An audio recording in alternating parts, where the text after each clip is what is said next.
Okay guys, let me know if you can see me. I think we are live now. So let me know if you guys can see me, and it's good to see many people come back for that. CAT has been tough for a lot of people. Some people did very, very well, and I'm very glad for that. But for those who have had a tough CAT, that is your next chance. So please focus on that. So I hope most of you are joining me and are able to see me. Let me know if you guys can hear me and can see me. Let me know through chat.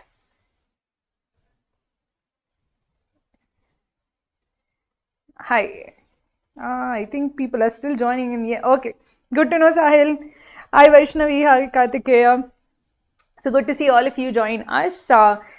This will be a stream which is dedicated to XAT DM, which is like the make or break section for many people who are attempting XAT. So good to see all of you guys here. Many people are joining in. So good to see all of you. And good to see that you guys have kept the tempo up. Many people get deflated after CAT and don't keep the enthusiasm up through the entire exam season. It's very important that you give your all to XAT, to all the exams that are remaining as such. So I hope that all of you guys are preparing fully preparing for XAT, and you guys are able to give your 100% for XAT. For all preparation help, we are always there. We are here to help you, and we hope that you guys make the best use of the next few days till XAT. Okay.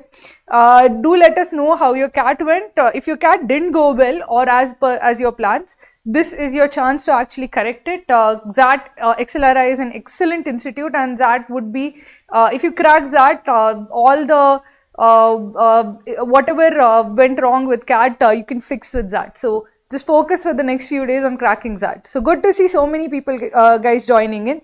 Guys who are joining us over YouTube, please head over to kraku.in/live. This is where the test is going to take place, kraku.in/live. I'll be discussing 2 DM sets. I'll be giving you some idea of how to solve DM sets, a basic framework of how, what you should actually think of, what you should not do in while answering DM sets. So good to see most of you guys over here, and good to see all of you guys who are joining in. Please, whatever queries you have, whatever doubts you have, please post over here, and we'll actually try to solve them and also answer any questions you have about DM. If you guys are looking for a structured way to prepare for XAT, please do check out Kraku's crash course. It started a couple of days back, I think 2-3 days back. It's a 2-week crash course for covering all the topics that are important for XAT. Essentially, it is covering the entire portion in a very concise manner, and you have limited time till XAT, so please do check out Kraku's crash course. We also have 5 excellent XAT mocks. So if you guys are preparing and you need a focused preparation for XAT, please do check out Kraku's crash course as well as our XAT mocks. Okay, so good to see everyone here, and those who are still joining us, please head over to kraku.in/live. I'll be giving 2 DM sets. The first DM set will be like an HR based set, which has come every single year in XAT. Every single year that I can remember, there has been an HR based DM set, and there's another set which is based on operations and strategy, which is also almost every year you will find a set based on that. So these are very important topics as far as DM is concerned, and I hope that you are able to solve both of them fairly well. So good to see all of you guys. It's good to know that focus, if you guys have had a bad CAT, focus on XAT. XAT can be the one exam that you crack, and then it doesn't matter how your CAT went or any other exam went. So focus on XAT. And so Infobuzz is asking how to crack Quant. Essentially, you need a lot of practice, solving practice essentially. So the first thing is that you have your concepts, formulas locked down. You know exactly all the concepts and formulas that are there. Then you should understand how to apply the formula. So you know, have some application knowledge, practical knowledge of applying formulas. Then you just solve. If you solve 50 questions from each topic, like say profit and loss, from ratio and proportion, etc., you will get much better than without practice. No matter how many videos you watch, ultimately it depends mostly on how many questions you solve. So that is the key to doing well in Quant. Okay, so I see a lot of people who have joined in. I'll give you a brief overview of how to actually Is it similar to CAT? Is that quant similar to CAT? It is pretty similar. It is slightly easier. There will be one DI which will be kind of mostly calculation intensive. There is no calculator, so essentially there will be some amount of calculation involved, which is mostly not there anymore in CAT because you have the calculator. And a simple DI set will be there. There won't be like many like complicated LRs will not be there. The quant difficulty level, I would say, is slightly lower in terms of arithmetic and more formulaic in terms of geometry as well. So you need a better hold on formula when it comes to geometry, when it comes to XAT. Thank you, Vijay. I'm really glad you did so well, and excellent result for you, and I'm really glad that Krakow could help you in your journey. I would still say focus and do well in XAT also. It's very good to have options. Excellent score in CAT, but also focus in XAT. Convert all the exams that you can. If you get through your dream college through CAT, nothing like it. This will just be a CV point for you. But focus and crack every single exam that is in front of you. Okay. Okay, good to see all of you guys. Okay. I find XAT VARC much more difficult than the CAT one. What should I do to score better in VARC in XAT? I think you are then struggling in the grammar and sentence correction, because grammar and sentence correction is entirely not present in CAT. So that is something that is completely new for many people, and that throws off a lot of people. But the kind of errors that come in grammar and sentence correction tend to be repetitive. So take a look at all the previous year's papers, see the kind of grammar questions came, see the topics that they generally came from. We have a lot of good videos on grammars and sentence correction, essentially telling you what kind of errors are generally introduced. So parallelism error, preposition errors, all of those things we have essentially covered. If you do those videos, you at least know what to look out for when you are seeing there is some incorrect sentence or grammatically incorrect sentence, what to look out for. So see all of those things so that you get a better hold on grammar and sentence correction. Between CAT and XAT, that is the big jump that you have to make. Okay, good to see everyone who has joined us. A lot of people have joined us. Good to see all of you. Guys who are on YouTube and who are not on our website, please head over to krakow.in/live. Now it is 5:05. I'll be giving the first set at exactly 5:10. So please head over to krakow.in/live. Keep the window open. Right now you'll just see the, like if you open the page, you'll just see the YouTube video for now. But below that YouTube video, the first question and sets will appear. So please keep the page up. I'll be posting the set in 5 minutes. Okay. So good to see all of you guys here. Okay.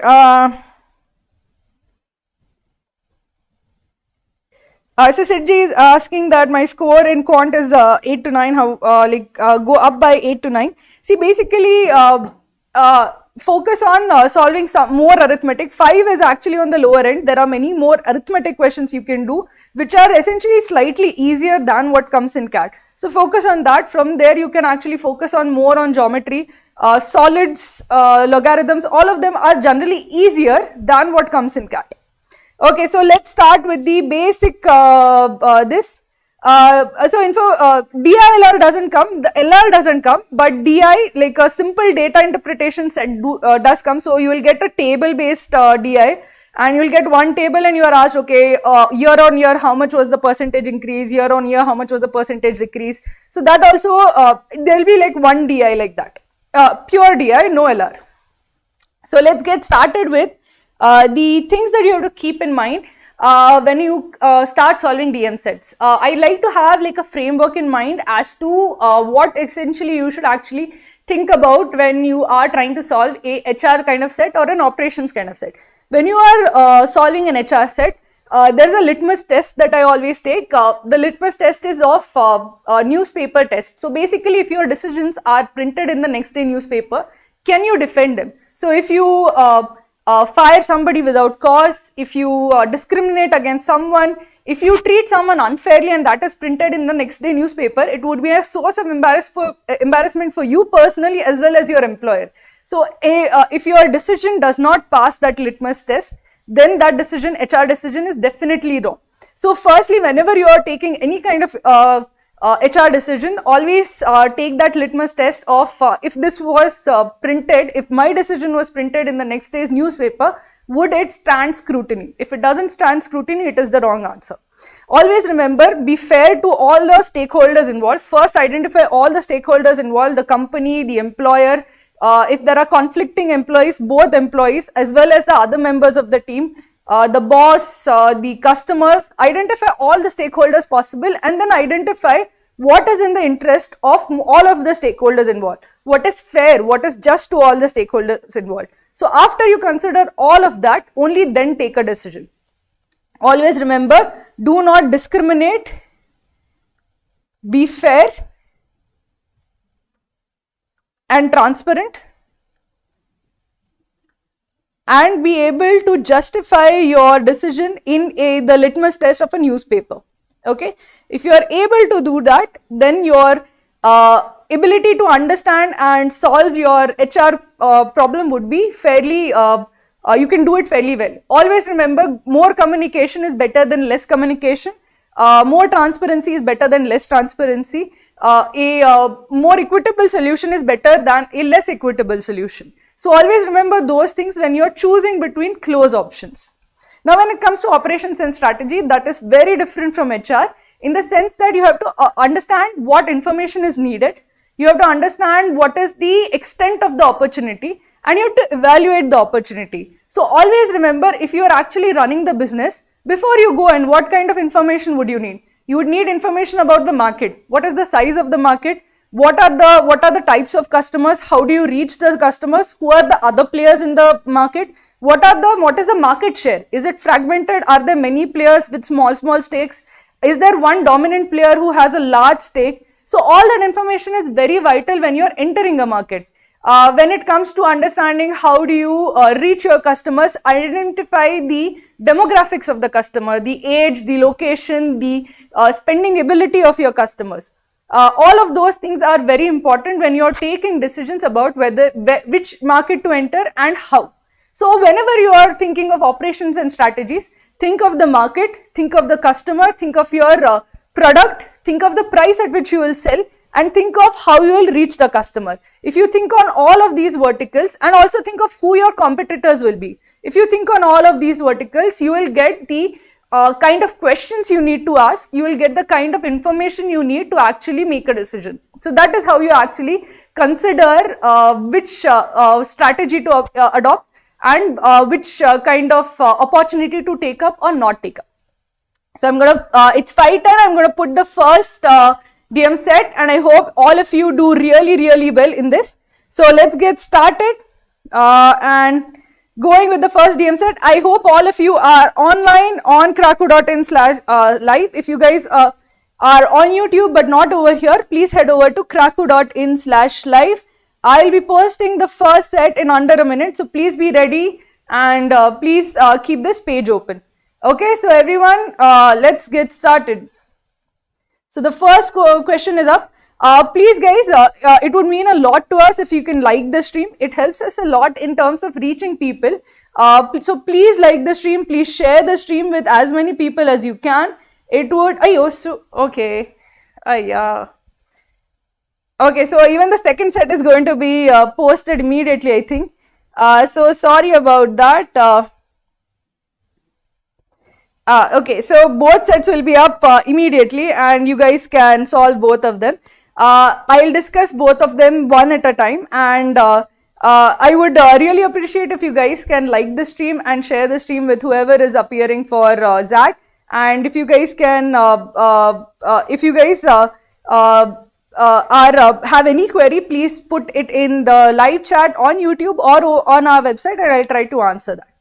Sorry guys, I posted both of the sets in one go, so you can solve all of them if you guys so wish. Okay. Okay, and okay, this is a large set. It would be difficult to read this on YouTube video. So what I would suggest is go over to the website. Even if you are seeing this video later on, go over to the website and see it on the website. It is difficult to read it over here. Okay.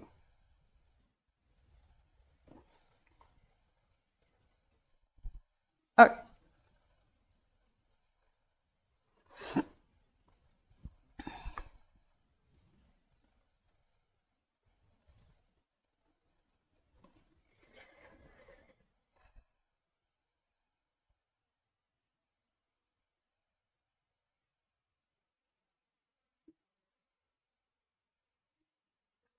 Gaurav, so if you have 143 in slot 1, it is likely you're going to be 100 percentile, but I'm essentially it depends on the scaling, and the scaling can be very different from it depends a lot on which slots are scaled up and which slots are scaled down. You would most likely be 99.99 or 100 percentile, either of those two. So very well done, and congratulations quite a bit. At 10, if you're 10 students ahead of you, you're slightly on the border, but I think you will might make it as such. So slightly on the border as such. Likely to be 99.99, say 50-50 chance between 99 and 100 percentile.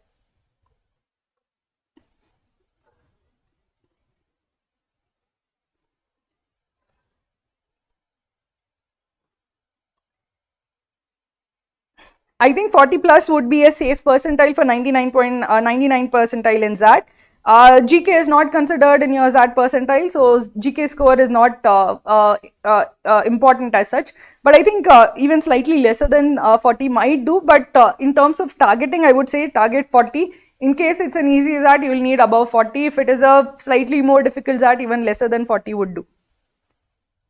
Thank you, Abhijit. That means a lot to us that you guys are benefiting from this, and we'll try to do more of these streams so that more students can actually benefit from and be well prepared before that. Siddharth, they are not repeated, but at least you will get a good idea of the types of questions that are asked. So I would definitely suggest that see the previous year's papers for GK so that you know that, okay, they are asking about these awards and these kind of positions of responsibility types. Then you will get an idea of what questions they ask. So though they are not really repeated as such, still it is important to see what those questions are.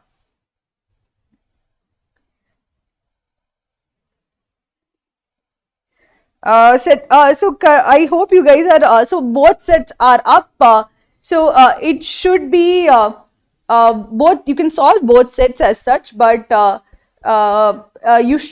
your both first set and second set are visible. Right now I have the first set up, but I think both sets should be visible as such. Okay. Ideal DM attempt is difficult to know as such because essentially depends on the difficulty level of DM. Last year DM was last year and the last 2 years, in fact, DM was slightly more difficult, more arbitrary. So the DM cutoff was in single digit. But if the DM is not as arbitrary, it is more determinate, then I would say that you would need more. A single digit would not be enough as such. So I would suggest that attempt as many DM as that you are reasonably certain of. Don't take guesses, but also remember there is negative marking for questions that if you leave more than 8 questions, you get negative marking from that also.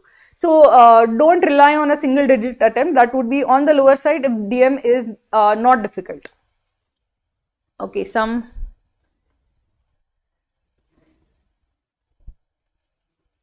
Ayo.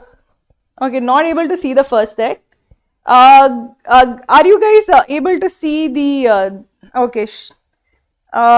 Okay. I think so I'll just give you the question. Are you guys not able to see the first set at all? Can you go back to the first set? I'm really sorry about that, guys. I'll try to reset the set as such.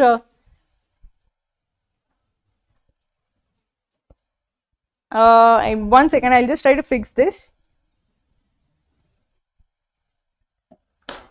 Okay, just try to do the second set from 4 onwards. I'll post the first set again afterwards, okay? So just please try to do the second set. I'll post the first set after you guys are done with the second set as such.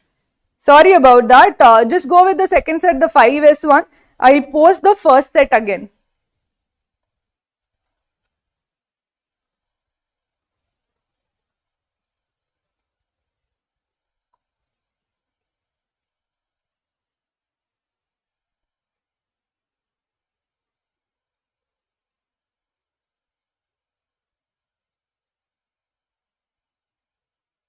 Guys, go with the second set. I'll post the first set. Start from Q4, that is the 4th question. I'll be posting the first set again. So 4th, 5th, 6th, and then 1, 2, 3 you will do. Okay. So don't worry about that. I'll give time also for that. So don't worry. Start from the fourth question onwards. I think most people were not able to even see the first set. I'll be posting the first set again.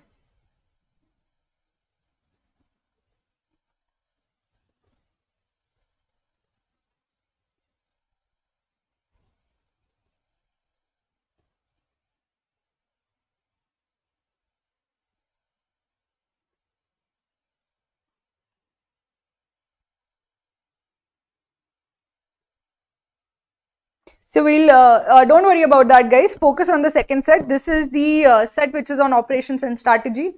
Focus on what information is needed to actually evaluate and understand which, what is the market, the customer, all of those aspects, verticals you should understand, and what information is needed to actually evaluate each vertical. Okay, I think the issue is resolved. Okay. Okay, so I'll be, so we are at the fourth question. I'll be posting the first set again after this. Okay, so we have resolved the issue. Please continue with the fourth question. And after that, I'll be posting the first question again. So if you guys are, want to see this set, it's over here. Okay, Sagar, go over to kraku.in/live. That is where the set is published. So go over to kraku.in/live and you will see the second set, the 5S one. Answer that set, and after this set is over, I'll post the first set again. Okay? Okay.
Okay.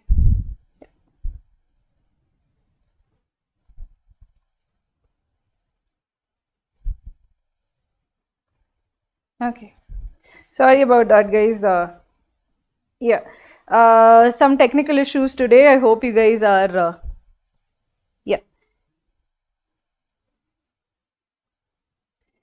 So for DM section, Tanmay, focus on the areas that you feel are your strengths. So mostly focus on HR, which is less arbitrary. There's a framework that you can keep in mind when it comes to answering HR questions. If you are a quantitative type of person, also focus on operations and strategy, because even that is less arbitrary. Personal and behavioral tend to be slightly more subjective as such. So it is something which can be less determinate. From the previous year's papers as well as from the XAT mocks, you'll get a sense of what you're good at and what kind of sets you have a difficulty in getting a good hold on. So avoid those kind of sets. Also identify what is the type of each set before attempting. Okay, good to see all of you guys over here. And let us see if I think this is done for the okay, the time is up. I think most of you guys were able to solve the first question. The second question also, the second question was fairly easy for most of you, and I think the third question was also on the easier side. So it's good to see most of you were able to solve this particular set, and let's take a look at the set. Okay, so this is a operations and strategy kind of a set. Mostly the questions asked in these kind of set is evaluating which information is needed. So if you have a structure that, okay, what is my product, what is the market, what is the customer, how do I reach the customer? If you have those, if you have that framework in mind, it becomes easier to evaluate what information is needed, what kind of a market opportunity it is.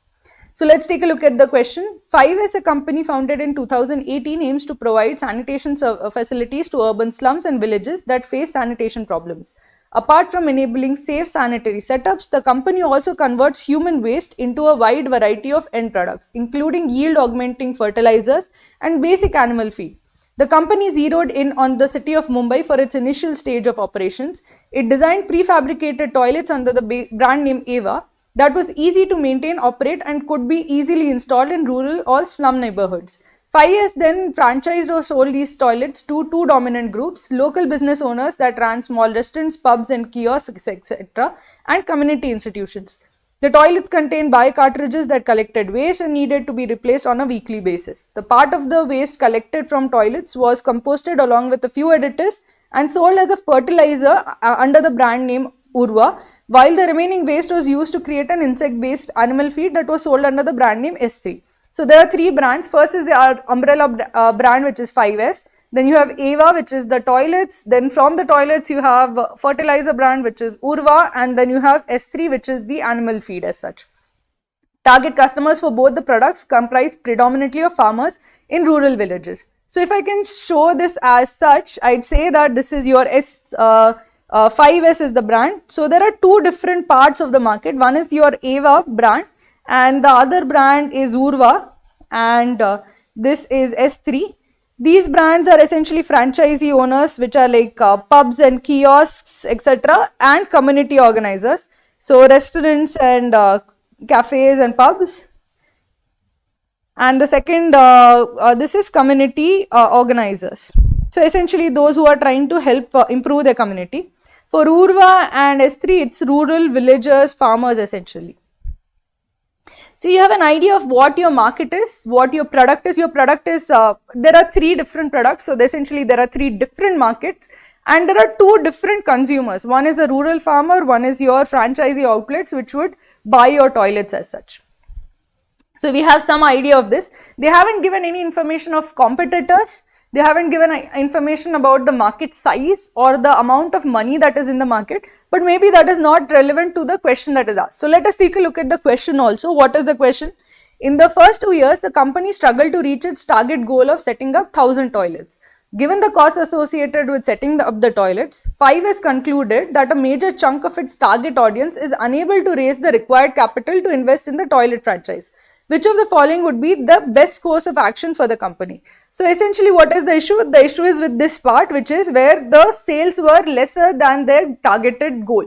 Now why was it lesser? Because it was expensive to set up this portable toilet. It required initial investment which fewer people could actually come up with. So if that is the issue, the initial outlay is the issue as such. So let us see which option actually addresses the core issue of initial outlay. The toilet would generate revenue for the person, franchisee owner, that actually buys it and sets it up. But the franchisee owner doesn't really have the money or is willing to put the initial amount of money to actually set up the portable toilet. So let us see which option actually answers this question. Request the government for assistance. The government could offer incentives in the form of tax rebates or subsidies, subsidize certain operational costs such as water consumption for the franchisee owners that set up the toilets.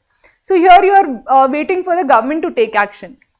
Now essentially, see, when you can always request the government to help when it comes to something which has a social benefit. But firstly, the government does not act immediately. Secondly, it cannot act in the, to help a particular business. It can make policies that help a range of businesses or a class of businesses, but not a particular business as such. Moreover, the suggestions are about operational costs. Taxes and subsidies help the operational costs, not initial outlay. The problem is the initial investment. They don't have the money to actually buy the portable toilet. This doesn't address that issue at all. So because of that, because it does not address the main issue, I can eliminate this option. Option B is offer to sell and set up the toilets at a considerable discount to increase the demand in the short term. The prices can be hiked once the company establishes its presence in the market and attains the set targets. Now what is going to happen? You are going to have immediate success. You will have more sales in the short term. But what will happen in the long term is that when you eventually hike, again the same problem is going to recur. The problem of not having the initial money for outlay is going to remain. because the franchisee owners that you are talking about, the restaurants, etc., may not have that kind of money. Even when you eventually they see other people benefiting from those portable toilets, they might still not have the money to actually buy it. So this does not address the issue of the initial outlay problem or the initial investment problem in the long term. It is addressing it in the short term, saying that okay, for now it will not be a problem, but eventually it is going to be a problem. So because of its short term approach, I'd say this would not be the right option. Let's take a look at option C. Facilitate microfinance loans to franchisee owners at low interest rates. They can repay the loan as installments once the toilets become operational and start bringing in some revenue. This addresses the problem. The problem is of the initial investment. If you help with the initial investment, they can then pay you back from the revenue that is generated. So you are helping with the initial investment. Either you can microfinance or you can tie up with a microfinance institution so that the small business owners get that kind of initial money that is needed to set it up, and from that whatever revenue is generated or whatever benefit is generated from having that, they can actually pay you back. This addresses the issue. The issue is not of operational cost, the issue is not of the restaurant owners or franchisee owners wanting your portable toilet. The issue is that they don't have the initial money. This addresses that issue, so this would be the right option. So I would say the right option is option C. So the last, we'll take a look at D and E as well. Maintain the prices and continue selling the toilets to individuals and community institutions that can afford the setup costs. There might be a shortfall in the expected sales, but the revenue per unit toilet will be positive. See, the question is saying that our sales are not meeting target. There is a problem. It would not be a question if that us not meeting the sales target was not a problem. This does not answer the problem at all. It's saying that okay, but your revenue per unit is good. But if your sales are poor, if the question has identified that as an issue, ignoring one issue and focusing on the good parts doesn't really answer the issue as such, right? So option D is clearly wrong. Whenever an issue is raised, you are supposed to select the answer that option that actually addresses the issue. Ignoring the issue is never an option. Option E is spend money on research and development. Finding ways to reduce the cost of manufacturing the toilets will allow the company to price the units lower than the current market value. See, R&D is never something that you can actually bank on. It is not a, you can't research and develop something magically. Sometimes you will get some, if you put in a lot of years and money into research and development, maybe you can actually find something which is cheaper. But that might not happen every time. It might just happen you put years and like a lot of money in R&D and you get nothing at the end. Also, R&D is a very long-term approach. It does nothing in the short term, and you're looking at like your current sales goals and sales targets as such. So this will not give you any solution for the next few years, which is by which time your company might even go under. So R&D for a short-term problem would never be the answer. So again, E can be eliminated. The right option would be option C. I hope most of you guys are able to get that. Remember, anything that addresses the issue in the short term and the long term would be the right answer.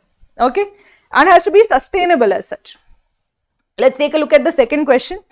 If you guys have any query about the first question, let me know. I'll try to explain that as such.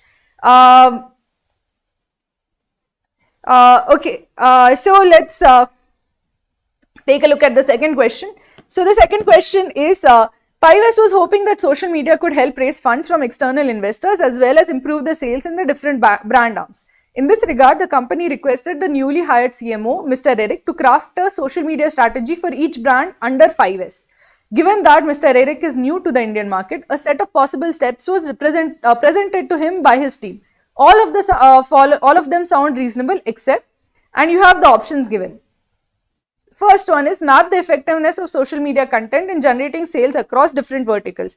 Identify if social media was able to generate requisite leads across the different time spans. So essentially, if you are considering the social media strategy, you have to see which social media platforms are effective, what is the content that is effective, how is it actually generating positive action from the user at the end of the day. For example, a person might actually see the ad. For example, if you are running ads, a person might see the ad but not act on it. So you have to consider the entire chain when you are considering marketing. What is the platform? What is the content that should be put on the platform, and what type of ad, what type of videos, what type of posts. You have to see whether that actually produces the right effect on the customer. It produces like brand awareness, it produces action, it produces sales. You should look at all of that, and you should also look historically what happened, what worked, what didn't work. So if you consider all the parts of the change that is marketing, all of these informations are needed for you to make a social media strategy. Of that, effectiveness of the content that is across the different verticals is very important. If you see that, okay, if this content meant, if having a particular kind of ad meant that people clicked on the ad and also bought the product, that kind of social media content would be more higher value than something that people saw and ignored.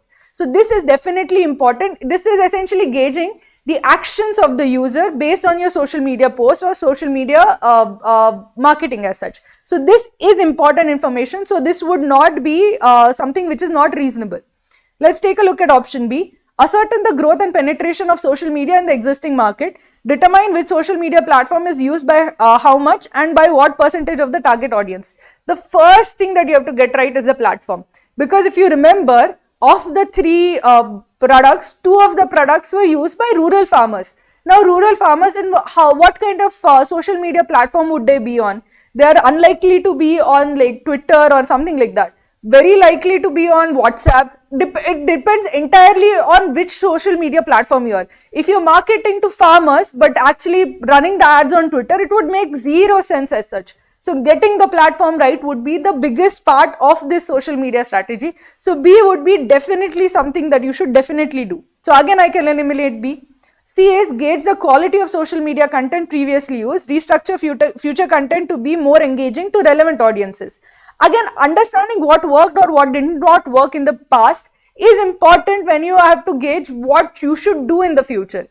You can't start with a blank slate, right? No ad is started with a blank slate. You know that, okay, this kind of messaging worked. It's an existing brand that has been existing for the last few years. So you already know exactly what kind of customers are there, what kind of customers, what kind of messages are effective with customers. So having that historical knowledge is also important for your future transactions. So C would also be reasonable. D is understand the business objectives of each brand properly and identify how social media can help attain those. The resources can be allocated accordingly.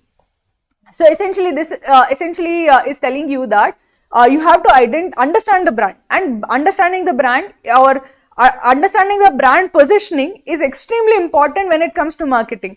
Because if your brand is a socially conscious brand, if you are marketing it in that way, then you have to like your content has to be crafted according to that. The way you actually market it has to be crafted according to that. Your brand position in many ways determines your marketing strategy. So this is extremely relevant to your marketing strategy. So D would also not be the wrong option. E is of the existing brands, identify the one that could maximize profits and direct all resources to improve the social media presence. This will potentially impact the product sales. Now, in this case, what is going to happen? Of the three brands, two are going to wither away. But essentially, all three of them are important for 5S. They feed into one another. If you don't have sales of the portable toilet, you can't sell the product that is the animal feed or the fertilizer. You won't have the raw material for that. So actually just focusing on, say, the animal feed or focusing on the fertilizer when you don't have the portable toilet would make no sense. So focusing on one of the three would make no sense, because if you are focusing even on the portable toilet, the fertilizer and the this would be something that would go waste as such. So focusing on one out of three when all three are very clearly connected would make no sense as such. Again, you are asked for a cohesive brand strategy for all three brands. Ignoring two out of the three brands would be not correct in that kind of a scenario. 5S would work together, would work cohesively together. Isolating one brand and just promoting it at the cost of others would not be a smart thing to do. So the right one would be option E. E does not make sense as such. So let's take a look at the last question. So the question is, Abhay, who spearheaded Urva, noticed that despite their fertilizer being priced at the same level as inorganic chemical fertilizers, the sales were not picking up. In view of the profitability, a list of suggestions are provided by his team in this regard. So he is not able to beat the chemical or inorganic fertilizers. So what should he do? Run a campaign that discredits companies selling chemical fertilizers. Showcase how, despite being inexpensive, chemical fertilizers improve crop yield only by a small percentage. Should you ever run a smear campaign? Unless the competitor is doing something unethical or illegal, it is never a good idea to run a smear campaign. Even if the competitor is doing something unethical or illegal, you should just disclose it and not run a campaign around it.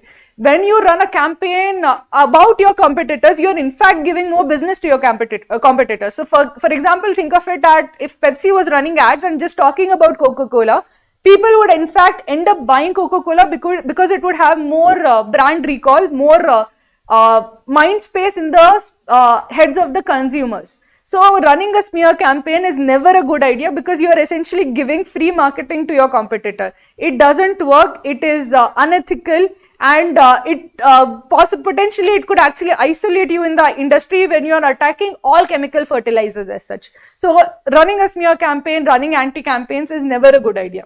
So A1 can be easily eliminated, and with 1 you can also eliminate options A and C because 1 is definitely not a good idea.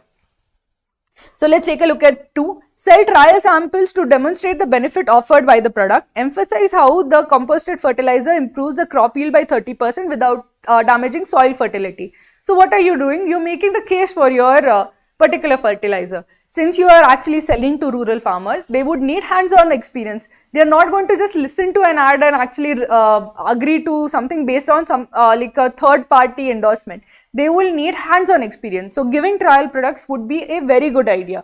Or especially if you are saying that this will help be better in the longer run than a chemical fertilizer, that would make the case for why they should switch from chemical fertilizers to you. You have to essentially convince the farmer that instead of the chemical fertilizer, I would be better for you, not just because I'm organic versus inorganic, but because I'm better for you in terms of yield, in terms of productivity, in terms of soil fertility. If you're able to make that case, you will win the market share. So 2 is definitely a good idea. So 2 should definitely be there. So I can eliminate A, C, 2 should be there, so I can eliminate option D as well. Consider 3 as such. Okay, so 3 is improve product awareness by incentivizing farmers to refer the product to others, create loyalty programs to sell the fertilizers at subsidized prices to repeat customers in the long run. Again, this when you have something which is which has a customer base of rural farmers, what should you immediately come to your mind? See, rural farmers are firstly interconnected.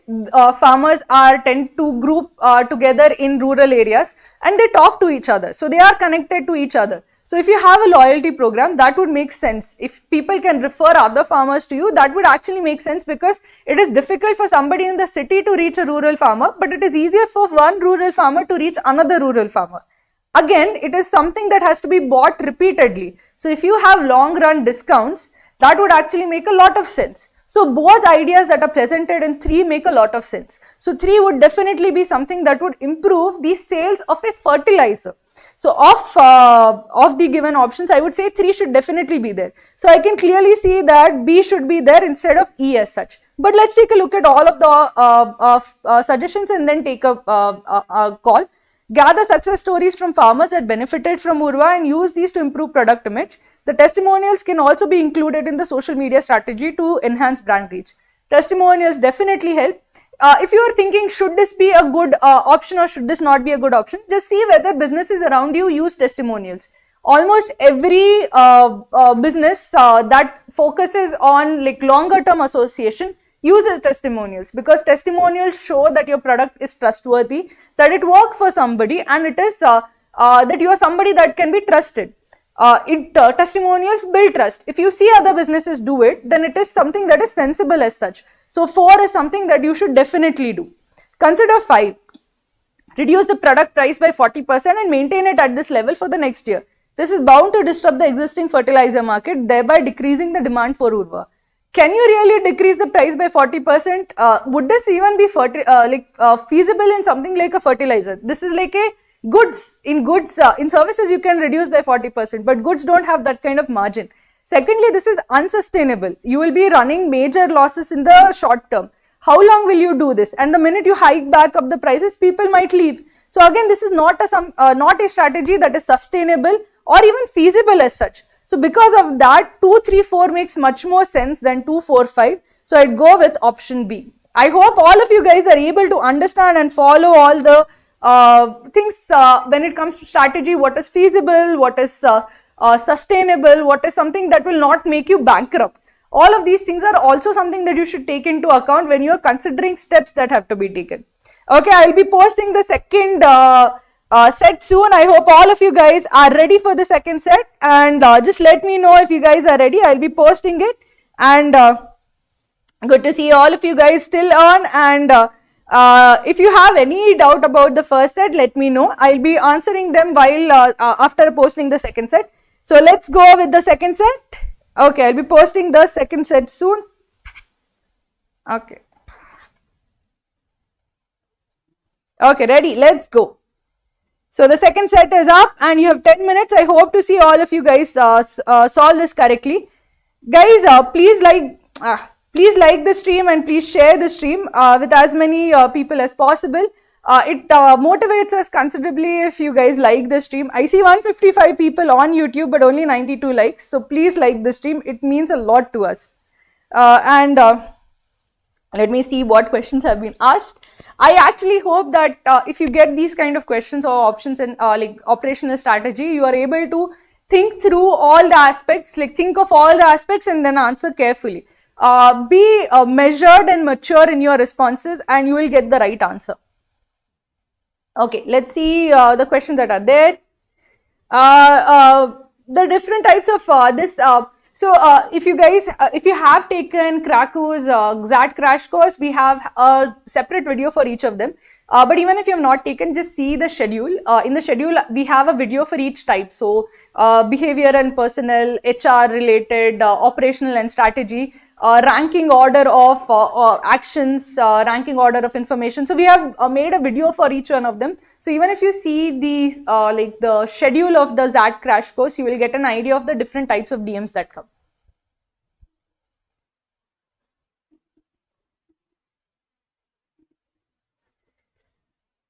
Can you expect this easy in XAT? Pinak, last 2 years have not been this I would not say easy, okay. I would say that last 2 years they have had a widely subjective DM section.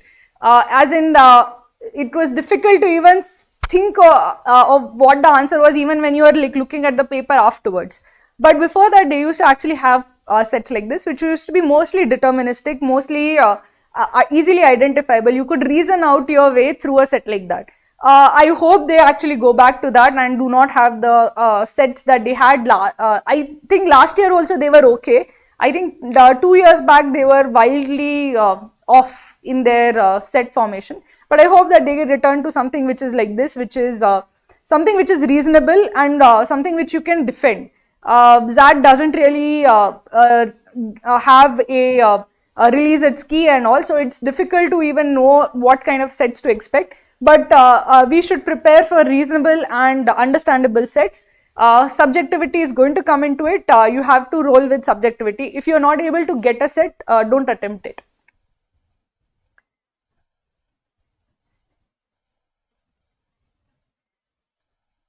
I don't mean to say that like leave all of DM section, okay.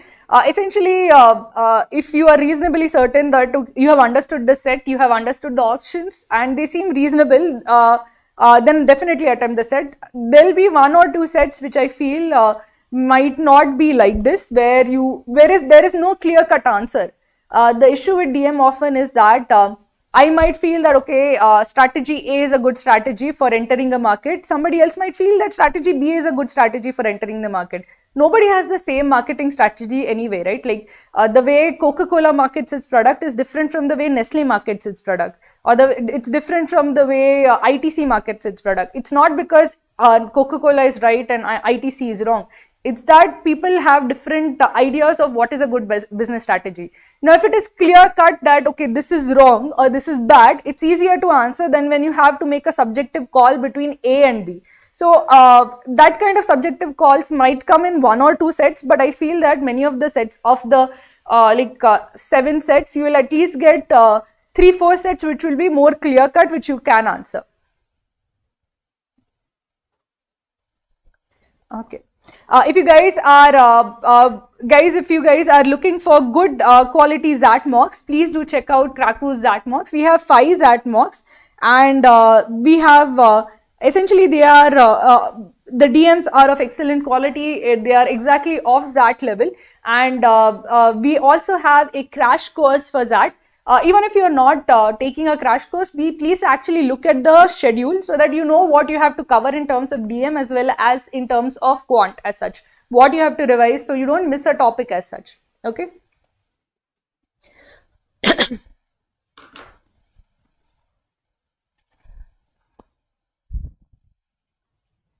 Okay, option E is not visible. Go to the actual, this Ayush, the option E might be behind me. So go to the actual kraku.in/live so that you are able to take it in the test format. The video is not a good place to read this because the set is fairly big. But just go over to kraku.in/live, you should be able to see all options in the test format as such. I scrolled up, so you should be able to see now.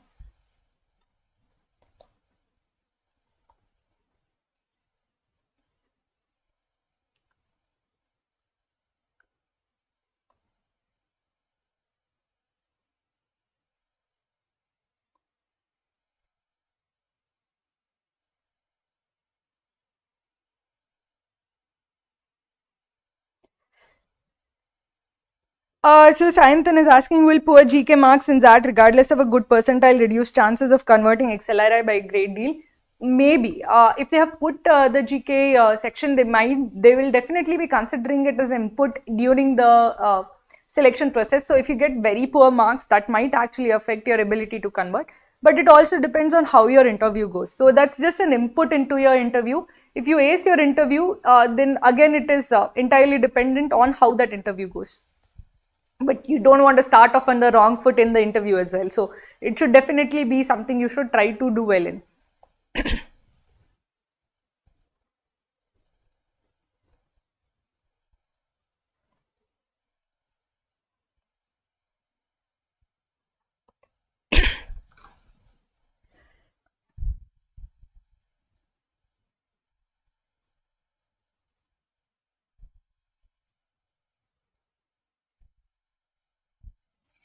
So somebody asked, there might be some confusion about GK marks. So GK does not directly come into your XAT percentile. So even if you have poor marks in your GK, you might get a very good XAT percentile.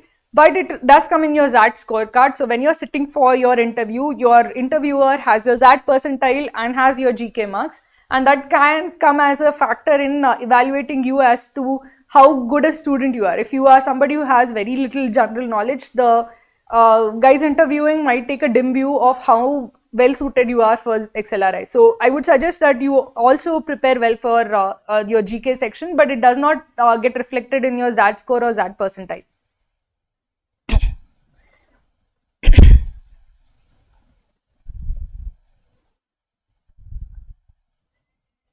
Okay, guys, I think Surya has also posted the preparation schedule in the chat on kraku.in. So if you go over to that, just I would say download the schedule, print it out and keep it in front of you. Just mark off the things you have revised. So in quant, if you have done arithmetic, profit and loss, just mark it off so that you know that you have to revise what you have to revise and essentially what types of questions also sets you have to do when it comes to DM.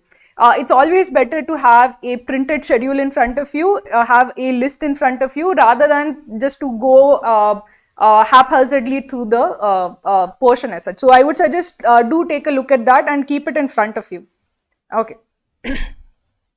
I think most people might have solved this one. Okay, there's 1 minute left. So let's see.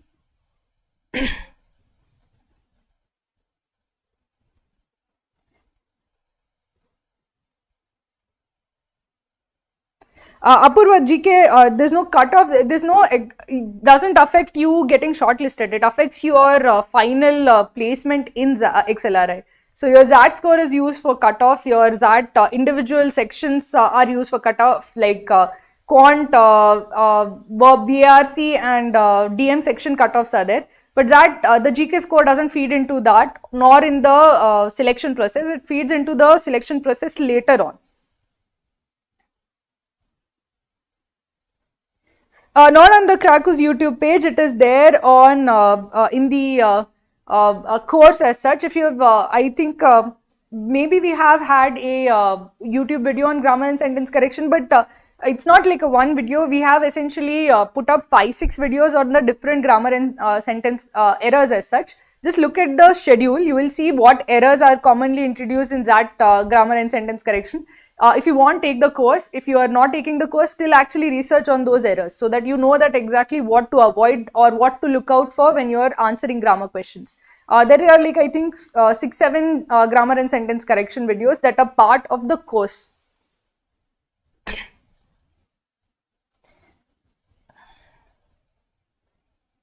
Amish, I would say that if you have age on your side, you have number of attempts also on your side.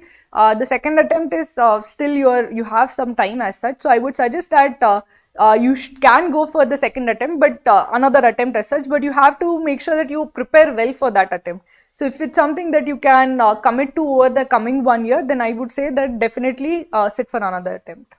Okay, so let's get cracking. Let's see how people have done. Okay, so the question is, Rajat is a consultant in XYZ Consulting, one of the biggest international consulting firms. He has been working in the firm for the last 10 years and has been an ideal employee, respected for his work ethic and friendly environment he creates in the office. His superiors view him as a dependable and trustworthy person. He always goes above and beyond to deliver exceptional work. Recently, the immediate superior of Rajat, Mr. Joshi, retired from his job. The company has a policy of asking the retiring person to recommend the person who is most suitable to take after him.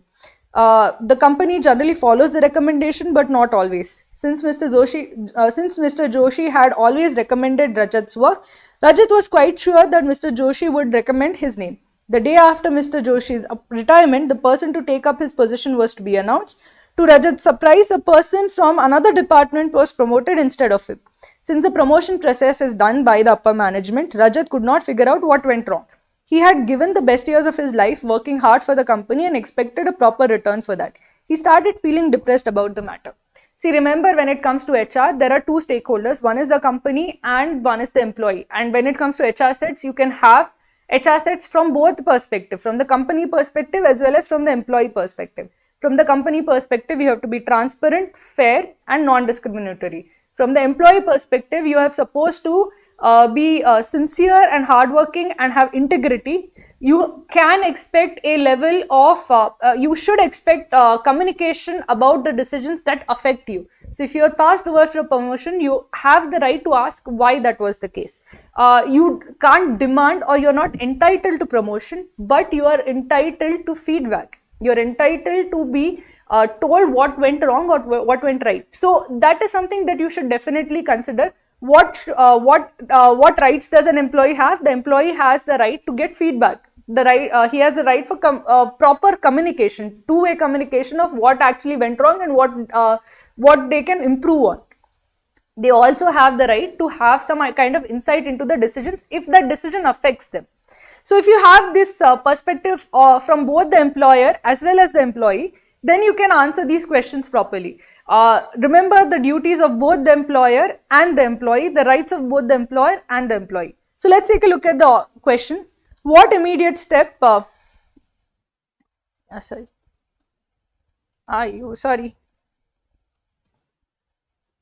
Can you guys see this properly? I think I did this as such. Okay. Yeah. So, shoot. Okay.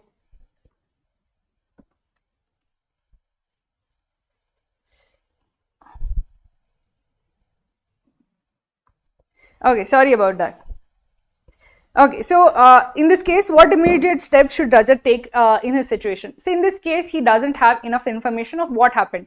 Rajat could have been passed over for promotion because the other person was more qualified for the promotion. Even if you're a good performer, there might be more other performers who might have outperformed you. So you can't say that, okay, I'm the best person for this job, because you don't have the information of who else is there. Rajat might have been passed over for promotion because there might have been issues about his suitability for the job, in which case he should definitely know what happened. In this, if there is negative feedback, you should ask for negative feedback. If there are issues with your work, Rajat should know so that he can improve on them.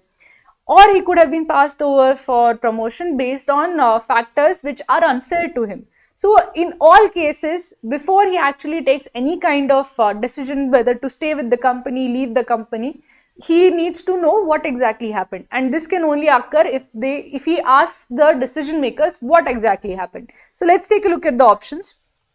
Forget about the incident and continue with his job. There would be no point crying over spilt milk as the promotion process is complete. See, normally, if something is demotivating you, it is going to continue to demotivate you in the long term. He is unlikely to have the same motivation or enthusiasm for his work. And moreover, if there was something which was unfair about the process, he should definitely know. So A does not really address the issue of the gap in knowledge that is there. So A does not address that issue. So I would say A is not the right answer. Start applying to other consulting firms where his talent and hard work would get proper recognition. But this is jumping the gun, right? If the person who was actually selected was more suitable for the role or was a better performer than you, then this would not be right as such. Moreover, you're a star in this particular firm. They value you quite a bit. Another firm might not value you. So again, this is jumping the gun. So I would say B would also be wrong. C is ask Mr. Joshi why he was passed over for promotion in spite of all that he has given to the company. See, firstly, you don't know whether Mr. Joshi actually recommended you or not. If he didn't recommend you, he will not be truthful with you. And if he did recommend you, again, he is no longer an employee of the company. So he can never really actually tell how that process actually took place. So asking him is not going to help you at all, because finally, who took the decision? The upper management took the decision. So that is whom you should ask, not Mr. Joshi. Mr. Joshi is no longer with the company. He is not answerable to you. So again, C would be eliminated as an option. Approach the upper management and highlight how he felt and get feedback on his work, if any. This is the right way to go about it. You need to know whether it was your work performance. You need to know whether the other person was like a very good performer as such, and that is why you were overlooked. Or you need to know what exactly happened in this selection process. Knowing would be the first step, the immediate step. After that, you can take a decision saying that, okay, maybe I'm not valued over here. This was unfair. All of that can be done afterwards. First, you need to know, and D would be the right step towards knowing what exactly happened. Approach the company therapist, HR, and talk about the negative feelings that he felt during this incident. You do this if there is no recourse, but there is recourse. The first recourse is essentially to talk to the upper management and tell them that why was I actually passed over for this promotion. You might feel that this is not something an employee can do, but that is not true. An employee also has an employee is entitled to feedback. So based on that, D would be the right option. The right answer for this particular question would be option D. Now let's take a look at the next question. Rajat decided to continue working hard in the company and take no action in the matter. Which of the following contexts would make the decision a good one? So basically, you do that if you already know. The first or immediate step that we recommended was on the basis of the fact that you don't know what exactly happened. If you know what happened, then you should just continue working. If you know it was fair play, then it would not it was unfair, then you would not continue working. If you know that the other person was a major outperformer, again you would continue working because it was a fair process. If you know that there were issues with your performance, again you should continue working because now you know that it was like the second case as such. So if you know which of the cases it is and you know it was not based on like some unfair or office politics, you can continue working. So let's take a look at the options. If Rajat were to shift jobs, he would have to start from scratch and all his hard work at XYZ would have been for nothing.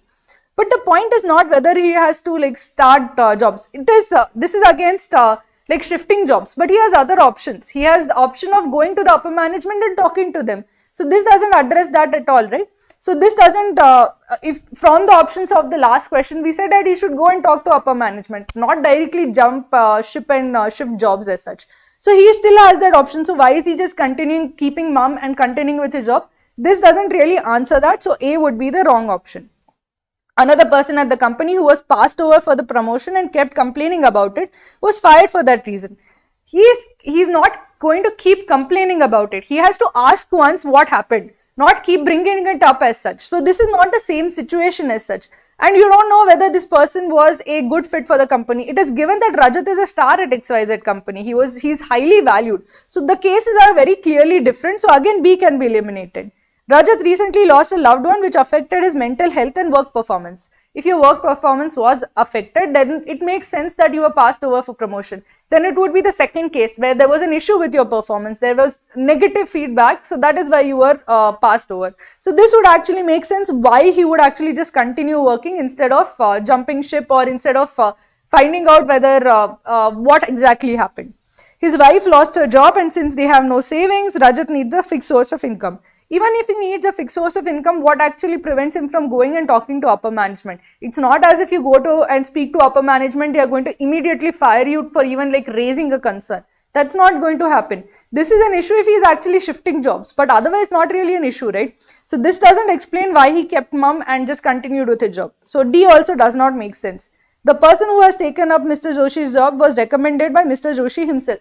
Now, if this is the case, you have to again go and ask, why did he do that? What was the reason why I was passed up? You have to find out what exactly happened. So, even E doesn't explain, C explains because it gives a plausible reason for him being passed over. So, C is the right answer. Let's take a look at the last question. It was revealed that Raj, the person promoted instead of Rajat, is in fact the son-in-law of Mr. Joshi. So, this is some nepotism going on. The recommendation letter also revealed that Mr. Joshi had recommended Raj instead of Rajat. The news reads CEO of XYZ Consulting. Which of the following decisions should the CEO take for the long-term solution? So you have to consider what he should do for a long-term solution. Now just consider, you have this potential conflict of interest where a father-in-law promoted or recommended his son-in-law. This is a potential conflict of interest because we don't know whether Raj was undeserving. He might have been a deserving candidate. He might have been more deserving than Rajat. But the point is that his father-in-law should not have been the one to recommend him, because there is a clear conflict of interest there.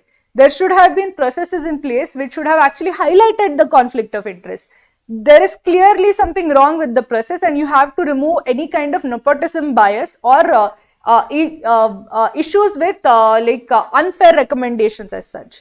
That should be one of your priorities, not just for this case, but for all cases as such. Moreover, you have to actually understand what happened. Was it an unfair recommendation, or was it a fair recommendation? So, as a CEO, firstly, you need to take stock, and you have to consider that how did the process allow for a father-in-law to actually recommend a son-in-law without highlighting the conflict of interest.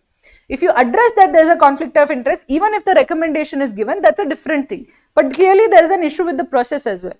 So, let's take a look at the options. Demote Raj back to his position and reprimand Mr. Joshi for his questionable actions, sending a clear message. How do you reprimand Mr. Joshi is no longer working for your firm? And secondly, demoting back somebody who has done nothing wrong. You asked Mr. Joshi for a recommendation, he gave a recommendation. He might actually have given the recommendation because he felt his son-in-law was deserving. So you don't even know whether this guy was undeserving as such. So taking a decision based on half information or based on just like a quick events would not be right. You have to know for sure what exactly happened before you take a decision. So A is also incorrect. Hold an impartial investigation and fire and penalize the party that is found guilty. How do you fire and penalize somebody? In this case, suppose if it was Mr. Joshi who had done that, he's already left the firm. Again, how can you actually say that this recommendation is the wrong recommendation? He could have in good faith given somebody who was not the right person as such. So you can't fire somebody for giving a recommendation, nor can you penalize somebody for being recommended. The passive party over here, the one who is being recommended, might not have had any say in the recommendation as such. So again, this is just jumping the gun, saying that okay, you should fire people over this. There is something wrong with the process, and the process should be fixed, not just firing people indiscriminately. Look into the matter himself and correct it, and also make the promotion process free of any bias. This addresses it. You understand what exactly happened. whether the two people knew of the that this is unethical. Look into it and try to bring justice to it. See that Rajat, if he was actually the more deserving candidate, is actually recognized for it. Also make sure that this doesn't repeat, that family members do not recommend each other. So this would be a adequate response to what happened. Have a talk with Rajat, Raj and Mr. Joshi together and try to alleviate the problem. But firstly, this doesn't fix the issue with the process. You should not have relatives recommending each other. Secondly, just bringing 2 people, 3 people together, one of whom is no longer your employee also, would not really, to alleviate the problem is not the same as to correct an injustice. So again, D doesn't address the issue. There's an injustice that has to be corrected and a process that has to be fixed, and D does neither. Make the promotion process voting based instead of it being handled by upper management only. Firstly, you have to address that something wrong might have happened with Rajat. So if there was an injustice, you have to correct that injustice. And secondly, introducing a new process instead of fixing the issues with the current process is also riddled with this. The voting based process might also have many issues. For example, the person who is most popular will get voted and would get promoted instead of somebody who is actually working hard. So this just replacing the process with another process which is just as bad might not be the right idea. So between this, C clearly addresses the issue. So C would be the right option. So as you can see, there are things you have to essentially reason out. Okay, does this address the issue? Does this address the issue? What would be a fair thing to do? Whenever you have in multiple options, try to eliminate options which are clearly wrong, do not address the issue or are unfair. Once you have 1 or 2 options, just see which one does better in addressing the issue as such. Okay, so it was good to have all of you guys over here. I'll try to answer one more question if possible.